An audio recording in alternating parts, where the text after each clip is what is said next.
चलिए तो हम स्टार्ट करते हैं एनसीईआरटी के बुक्स जिसका नाम है हमारे अतीत फर्स्ट कक्षा 6 के लिए इतिहास की ये पाठ्य पुस्तक है। इससे हम शुरुआत करते हैं।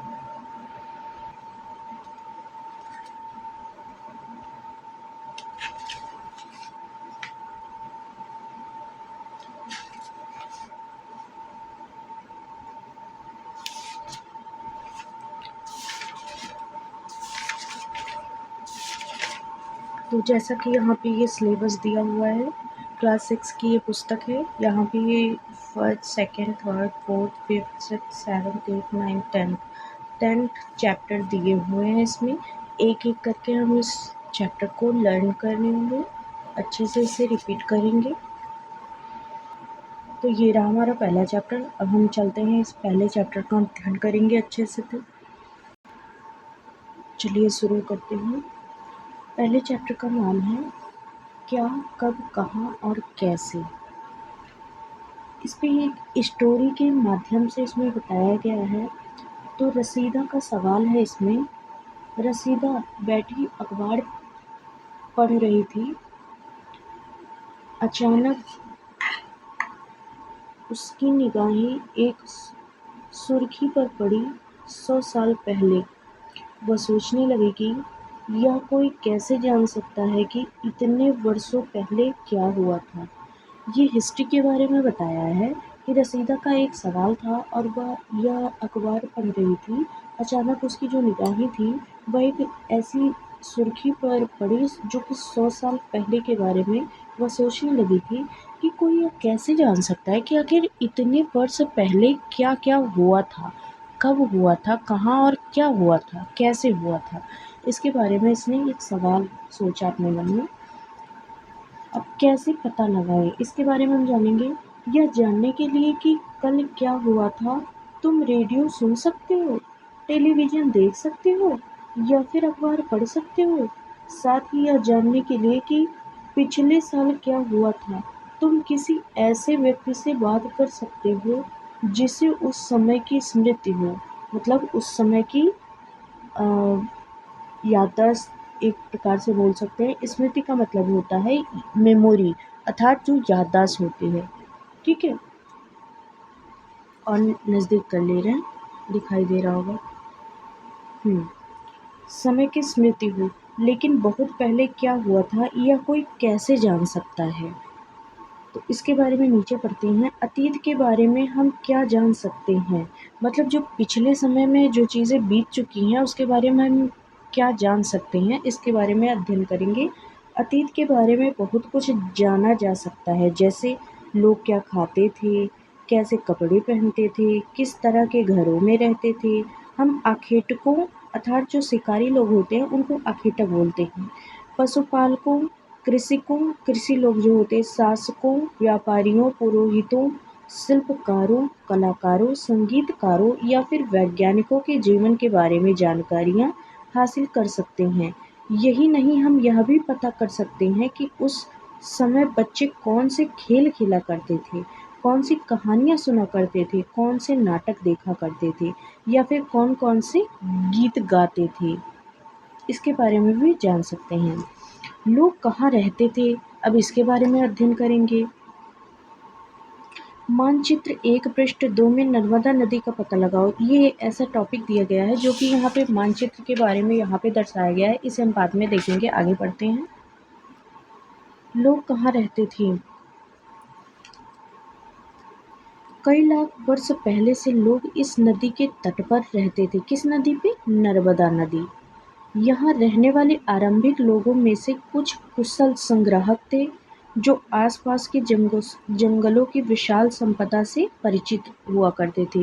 मतलब विशाल जंगलों की जो विशाल संपदा थी उसके बारे में इनको अच्छे तरीके से जानकारी हुआ करती थी।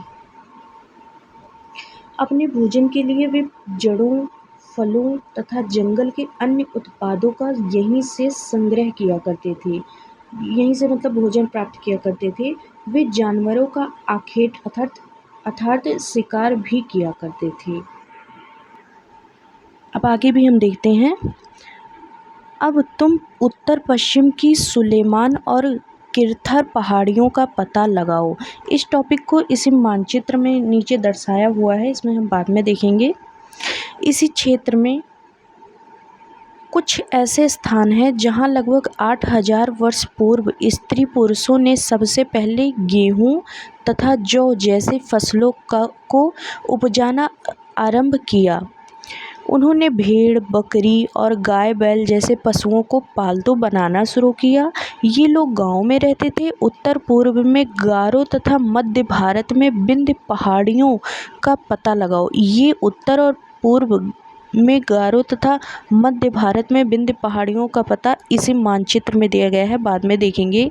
ये कुछ अन्य ऐसे क्षेत्र थे जहाँ कृषि का विकास हुआ, जहाँ सबसे पहले चावल उपजाया गया।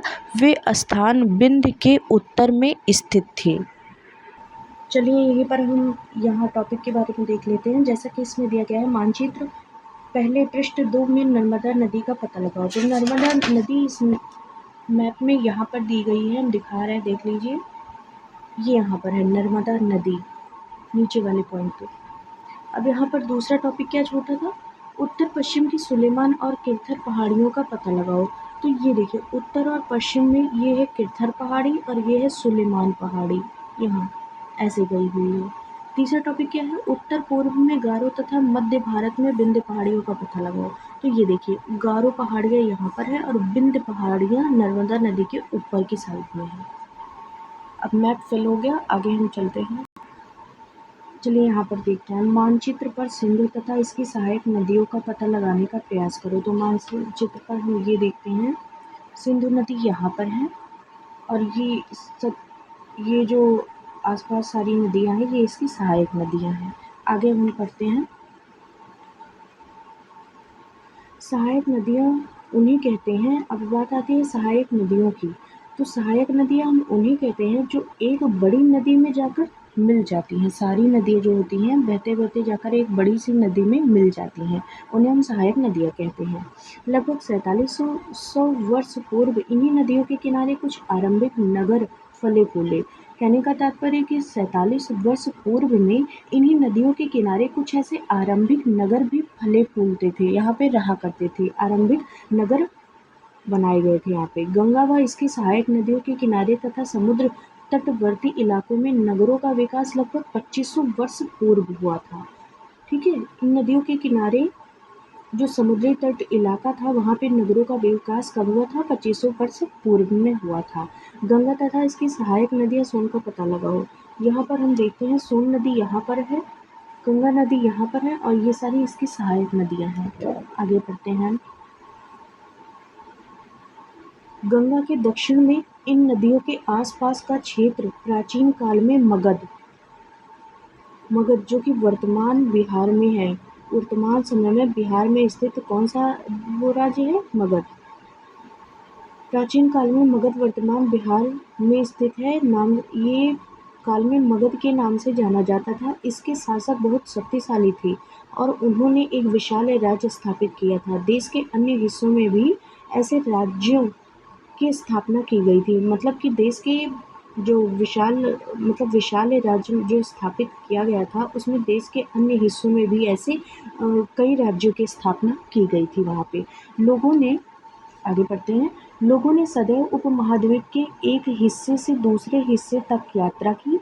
कभी कभी हिमालय जैसे ऊंचे पर्वतों, पहाड़ियों, रेगिस्तान, नदियों तथा समुद्रों के कारण यात्रा जोखिम भरी होती थी, फिर भी ये यात्रा उनके लिए असंभव नहीं थी। अतः कभी लोग काम की तलाश में तो कभी प्राकृतिक आपदाओं के कारण एक स्थान से दूसरे स्थान जाया करते थे। कभी कभी सेनाएं दूसरे क्षेत्रों पर विजय हासिल करने के लिए जाती थी। इसके अतिरिक्त व्यापारी कभी काफिले में तो कभी जहाज़ों में अपने साथ मूल्यवान वस्तुएं लेकर एक स्थान से दूसरे स्थान जाते रहते थे। धार्मिक गुरु लोगों की शिक्षा और सलाह देते हुए एक गांव से दूसरे गांव तथा एक कस्बे से दूसरे कस्बे जाया करते थे। कुछ लोग नए और रोचक स्थानों को खोजने की चाह में उत्सुकतावश भी यात्रा किया करते थे। इन सभी यात्राओं से लोगों को एक दूसरे के विचारों को जानने का अवसर मिला। आज लोग यात्राएं क्यों करते हैं? चलिए जानते हैं। एक बार फिर से मानचित्र एक को देखो, पहाड़ियाँ, ये मानचित्र वगैरह में इसमें दिया गया है। पहाड़ियाँ, पर्वत और समुद्र इस उपमहाद्वीप की प्राकृतिक सीमा का निर्माण करते हैं। हालांकि लोगों के लिए इन सीमाओं को पार करना आसान नहीं था। जिन्होंने ऐसा चाहा वे ऐसा कर सके। वे पर्वतों की ऊंचाई को छू सके तथा गहरे समुद्रों को पार कर सके। उपमहाद्वीप के बाहर से भी कुछ लोग यहाँ आए और यहीं बस गए। लोगों के इस आवागमन ने हमारी सांस्कृतिक परंपराओं को समृद्ध किया। कई सौ वर्षों से लोग पत्थर को तराशने, संगीत रचने और यहाँ तक कि भोजन बनाने के लिए नए तरीकों के बारे में एक दूसरे के विचारों को अपनाते रहे। देश के नाम के बारे में जानते हैं। अपने देश के लिए हम प्रायः इंडिया तथा भारत जैसे नामों का प्रयोग करते हैं। इंडिया शब्द इंडस से निकला है, जिसे संस्कृत में सिंधु कहा जाता है। अपने एटलस में ईरान और यूनान का पता लगाओ, वो मानचित्र में दिया गया है, उसे बाद में फिल करेंगे। लगभग 2500 वर्ष पूर्व उत्तर पश्चिम की ओर से आने वाले ईरानियों और यूनानियों ने सिंधु को हिदोस अथवा इंदोस और इस नदी के पूर्व में स्थित भूमि प्रदेश को इंडिया कहा। भारत नाम का प्रयोग, इसके बारे में जानते हैं। उत्तर पश्चिम में रहने वाले लोगों के एक समूह के लिए किया जाता था। इस समूह का उल्लेख संस्कृत की आरंभिक लगभग 3500 वर्ष पुरानी कृति ऋग्वेद में भी मिलता है। बाद में इसका प्रयोग देश के लिए होने लगा। अब अतीत के बारे में कैसे जानें, इसके बारे में पता लगाते हैं। अतीत की जानकारी हम कई तरह से प्राप्त कर सकते हैं। इनमें से एक तरीका अतीत में लिखी गई पुस्तकों को ढूंढना और पढ़ना है। ये पुस्तकें हाथ से लिखी होने के कारण पांडुलिपि कही जाती हैं। अंग्रेजी में पांडुलिपि के लिए प्रयुक्त होने वाला मैन्युस्क्रिप्ट शब्द लैटिन शब्द मेनू, जिसका अर्थ हाथ है, से निकला है। ये पांडुलिपियां प्रायः ताड़पत्रों अथवा हिमालय क्षेत्र में उगने वाले भूर्ज नामक पेड़ की छाल से विशेष तरीके से तैयार भोजपत्र पर लिखी मिलती हैं। अब यहाँ पे एक छोटे से फॉर्म में यहाँ पर भी दे दिया गया है, देख लेते हैं। ताड़पत्रों से बनी पांडुलिपियों का एक पृष्ठ। यह पांडुलिपि लगभग 1000 वर्ष पहले लिखी गई थी। किताब बनाने के लिए ताड़ के पत्तों को काटकर उनके अलग अलग हिस्सों को एक साथ बांध दिया जाता था। भूर्ज पेड़ की छाल से बनी ऐसी ही एक पांडुलिपि को तुम यहाँ देख सकते हो, जो कि ये इस प्रकार दिया गया है। ये देखिए नीचे, ये पांडुलिपि है। पहले इसी तरीके से ताड़पत्रों से बनी ये पांडुलिपि लिखी जाती थी। पहले आप प्रेजेंट टाइम में तो हमारे पास यह पुस्तक वगैरह है, लेकिन उस टाइम यह पुस्तक नहीं रहती थी, इसी ताड़पत्रों में लिखा जाता था। आगे देखते हैं।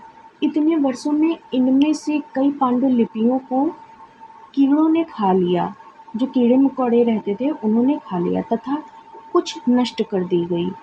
फिर भी ऐसी कई पांडुलिपियां आज भी उपलब्ध हैं। प्रायः ये पांडुलिपियां मंदिरों और विहारों में प्राप्त होती हैं। इन पुस्तकों में धार्मिक मान्यताओं व व्यवहारों, राजाओं के जीवन, औषधियों तथा विज्ञान आदि सभी प्रकार के विषयों की चर्चा मिलती है। इनके अतिरिक्त हमारे यहाँ महाकाव्य, कविताएं तथा नाटक भी हैं। इनमें से कई संस्कृत में लिखे हुए मिलते हैं, जबकि अन्य प्राकृत और तमिल में हैं। प्राकृत भाषा का प्रयोग आम लोग करते थे। अब आगे बढ़ते हैं। मतलब यहाँ पर 2 भाषाएं प्रयोग की जाती थी, जैसे प्राकृत और तमिल में। और यहाँ पे इनमें से कई संस्कृत में लिखे हुए होते थे, अन्य प्राकृत और तमिल में भी प्राप्त हुआ करते थे, मतलब लिखे हुए। प्राकृत भाषा का प्रयोग आम लोग करते थे। हम अभिलेखों का भी अध्ययन कर सकते हैं। ऐसे लेख पत्थर अथवा धातु जैसी अपेक्षाकृत कठोर सतहों पर उत्कीर्ण किए गए मिलते हैं। कभी-कभी शासक अथवा अन्य लोग अपने आदेशों को इस तरह उत्कीर्ण करवाते थे ताकि लोग उन्हें देख सकें, पढ़ सकें तथा उनका पालन कर सकें। कुछ अन्य प्रकार के अभिलेख भी मिलते हैं, जिनमें राजाओं तथा रानियों सहित अन्य स्त्री पुरुषों ने भी अपने कार्यों के विवरण उत्कीर्ण करवाए हैं। उदाहरण के लिए प्रायः शासक लड़ाइयों में अर्जित विजयों का लेखा जोखा रखा करते थे। अब बात आती है इसमें, क्या तुम बता सकती हो कि कठोर सतह पर लेख लिखवाने के क्या लाभ थे? ऐसा करवाने में क्या-क्या कठिनाइयाँ आती थी? ये कौन क्वेश्चन कर रहा है? रसीदा, जो कि पहले टॉपिक में वह सोच रही थी, ये सब वही सोच रही है। मतलब एक स्टोरी के माध्यम से इसको समझाने का प्रयास किया गया है। आइए आगे बढ़ते हैं। इसके अतिरिक्त अन्य कई वस्तुएं अतीत में बनी और प्रयोग में लाई जाती थी। ऐसी वस्तुओं का अध्ययन करने वाला व्यक्ति पुरातात्विद कहलाता था। अब जो अतीत से बनी हुई प्रयोग में लाई जाती थी उन वस्तुओं का जो अध्ययन करता था वो कौन कहलाता था? पुरातात्विद। पुरातत्वविद कहलाता है। पुरातत्वविद पत्थर और ईंट से बनी इमारतों के अवशेषों, चित्रों तथा मूर्तियों, आगे बढ़ते हैं,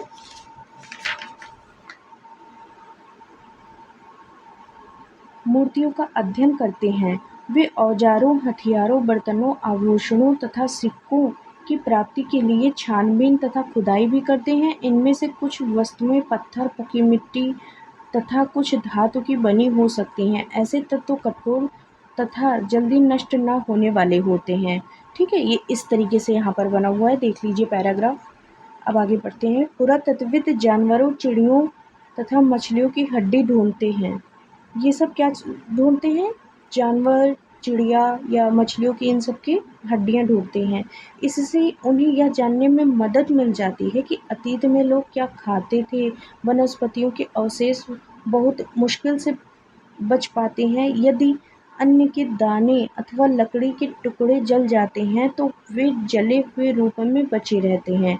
क्या पुरातत्वविदों को अ, बहुधा बहुधा कपड़ों के अवशेष मिलते होंगे? इसके बारे में भी हम पढ़ते हैं। आइए इसके बारे में भी हम जानते हैं।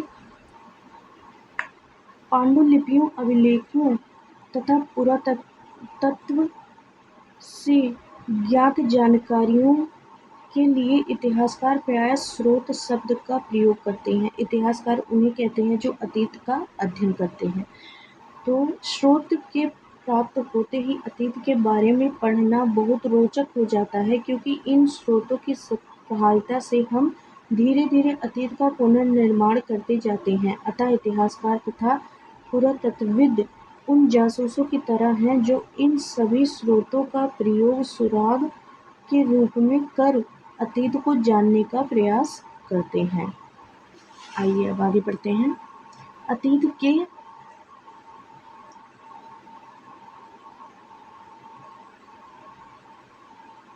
अतीत एक या अनेक, इसके बारे में हम पढ़ते हैं। क्या तुमने इस पुस्तक की शीर्षक हमारे अतीत पर ध्यान दिया है, जहाँ अतीत शब्द का प्रयोग बहुवचन के रूप में किया गया है? ऐसा इस तथ्य की ओर ध्यान दिलाने के लिए किया गया है कि अलग-अलग समूह के लोगों के लिए इस अतीत के अलग-अलग मायने थे। उदाहरण के लिए पशुपालकों अथवा कृषकों का जीवन राजाओं तथा रानियों के जीवन से तथा व्यापारियों का जीवन शिल्पकारों के जीवन से बहुत भिन्न था। जैसा कि हम आज भी देखते हैं, उस समय भी देश के अलग-अलग हिस्सों में लोग अलग-अलग व्यवहारों और रीति रिवाजों का पालन करते थे। उदाहरण के लिए आज अंडमान द्वीप के अधिकांश लोग अपना भोजन मछलियां पकड़कर, शिकार करके तथा फल फूल के संग्रह द्वारा प्राप्त करते हैं। इसके विपरीत शहरों में रहने वाले लोग खाद्य आपूर्ति के लिए अन्य व्यक्तियों पर निर्भर करते हैं। इस तरह के भेद अतीत में भी विद्यमान थे। इसके अतिरिक्त एक अन्य तरह का भेद है, उस समय शासक अपनी विजयों का लेखा जोखा रखते थे। यही कारण है कि हम उन शासकों तथा उनके द्वारा लड़ी जाने वाली लड़ाइयों के बारे में काफ़ी कुछ जानते हैं, जबकि शिकारी, मछुआरे, संग्राहक, कृषक तथा अथवा पशुपालक जैसे आम आदमी प्रायः अपने कार्यों का लेखा जोखा नहीं रखते थे। पुरातत्व की सहायता से हम उनके जीवन को जानने में मदद मिलती है, हालांकि अभी भी इनके बारे में बहुत कुछ जानना शेष रह चुका है। तिथियों का मतलब, अब इसके बारे में हम अध्ययन करेंगे। तिथियों का मतलब क्या होता था?